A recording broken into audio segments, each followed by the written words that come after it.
Assalamualaikum. Hai adik-adik kelas 4, kembali lagi di channel audio tematik. Adik-adik, kita sudah memasuki pembelajaran 3 ya, tentang permainan tradisional. Tahukah kalian bahwa Indonesia juga kaya dengan permainan tradisional? Permainan tradisional apa yang ada di daerahmu? Bagaimana cara memainkannya? Hari ini kamu akan mengenal dan mencoba beberapa permainan tradisional.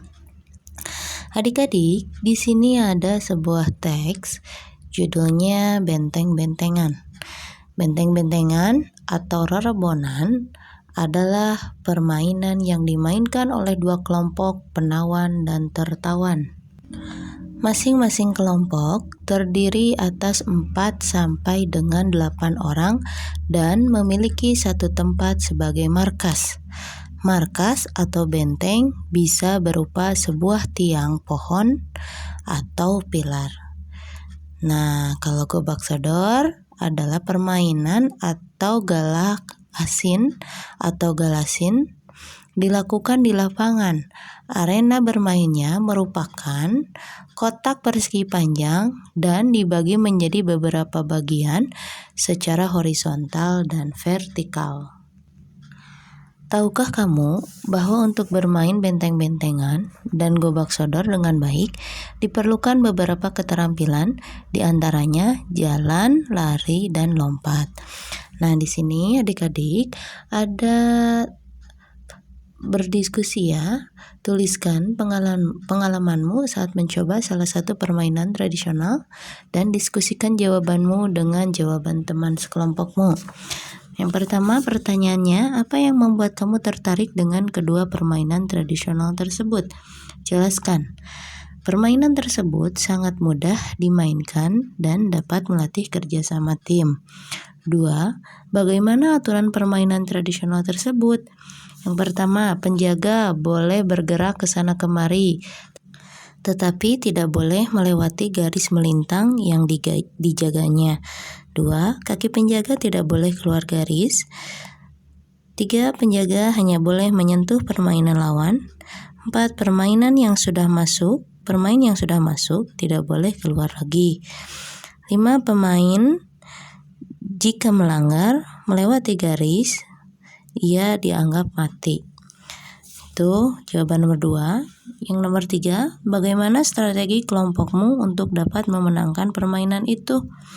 Yaitu dengan menjaga kekompakan dan kerjasama dengan tim. 4.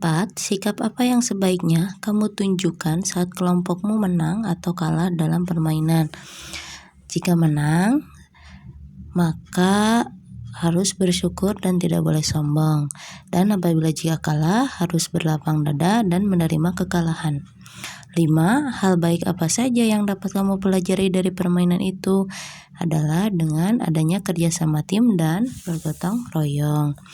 Nah, Indonesia memiliki banyak permainan tradisional yang sangat menarik.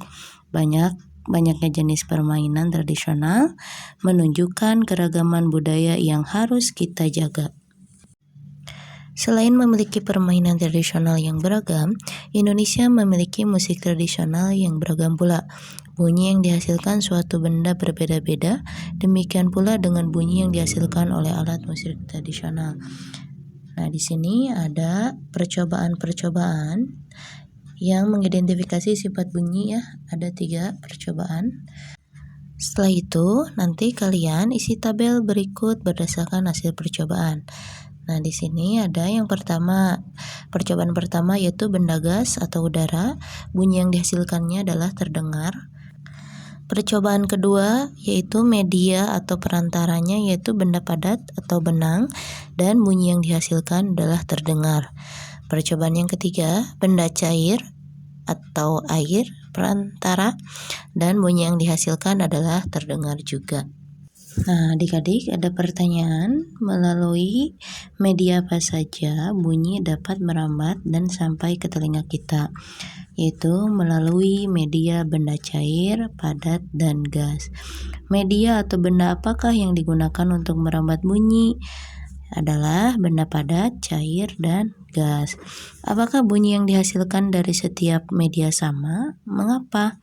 Tidak, karena bunyi yang dihasilkan dari setiap media tidak sama, karena setiap media dapat menghasilkan gelombang bunyi yang berbeda.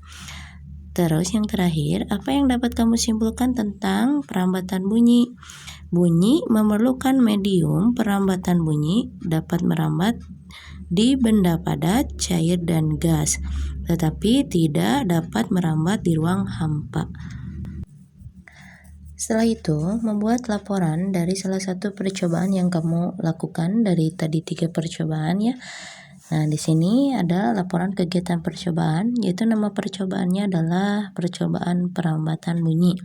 Tujuan dari percobaannya adalah mengidentifikasi sifat bunyi atau merambat, alat dan bahan. Yang pertama, ember besar, 2 air, 3 batu koral, 4 corong kecil. Langkah kerjanya adalah yang pertama, isi ember dengan air hingga penuh. 2. Masukkan corong ke dalam ember hingga bagian bawahnya terendam. 3. Ketukkan salah satu sisi ember menggunakan batu, sementara dekatkan telingamu pada bagian atas corong. 4. Dengarkan dan catat hasilnya. Terus, langkah selanjutnya yaitu hasil percobaannya. Yang pertama, batu dibenturkan di udara atau di luar air ya terdengar pelan, sedangkan batu yang dibunyikan dalam air akan terdengar lebih keras. Terus suara melambat melalui partikel air. Kesimpulan dari percobaan ini adalah cepat terambat bunyi di air lebih cepat dibandingkan di udara.